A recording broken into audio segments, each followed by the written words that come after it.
Hello बच्चों, let's read the question. The question says an element which can exist as a positive ion in acidic solution and also as a negative ion in basic solution is said to be. So हमें बताना है कि एक element जो positive ion की तरह behave करता है एसिडिक सोल्यूशन में और नेगेटिव आयन की तरह बिहेव करता है बेसिक सोल्यूशन में, वो कौन सा है. तो यहाँ पे जो की कंसेप्ट हमें चाहिए that is amphoteric nature. So basically उस टाइप के सब्सटेंसेस को या फिर उस टाइप के जो एलिमेंट्स होते हैं उनको हम कहते हैं these are amphoteric. So amphoteric का मतलब क्या है? Which can act as acid as well as base.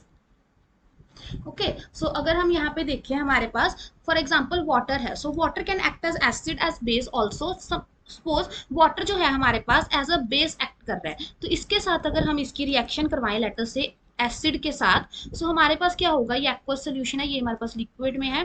सो हमारे पास जो प्रोडक्ट बनता है that is H3O positive aqueous plus HS negative aqueous. So यहाँ पे हमारे पास क्या देखने को मिल रहा है कि जो वाटर है यहाँ पे एज अ बेस एक्ट कर रहा है, और जहाँ पे ये बेस एक्ट कर रहा है सो बेसिक सोल्यूशन में ये हमारे पास क्या बना रहा है?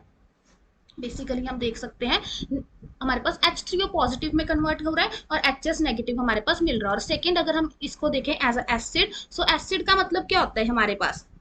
बेसिकली एसिड मींस ये हमारे पास रिएक्ट कर जाएगा बेस के साथ दैट इज अमोनिया. सो यहाँ पे ये क्या करेगा? हमारे पास H पॉजिटिव रिलीज कर देगा. So it is existing as a negative ion. So that means यहाँ पे हमारे पास NH4 पॉजिटिव एक्वस बन जाएगा. सो हम देख रहे हैं कि जो ऐसे स्पीशीज जो एज अ एसिड और बेस दोनों एक्ट कर रहे हैं और पॉजिटिव आयन की तरह बिहेव कर रहे हैं एसिडिक सोल्यूशन.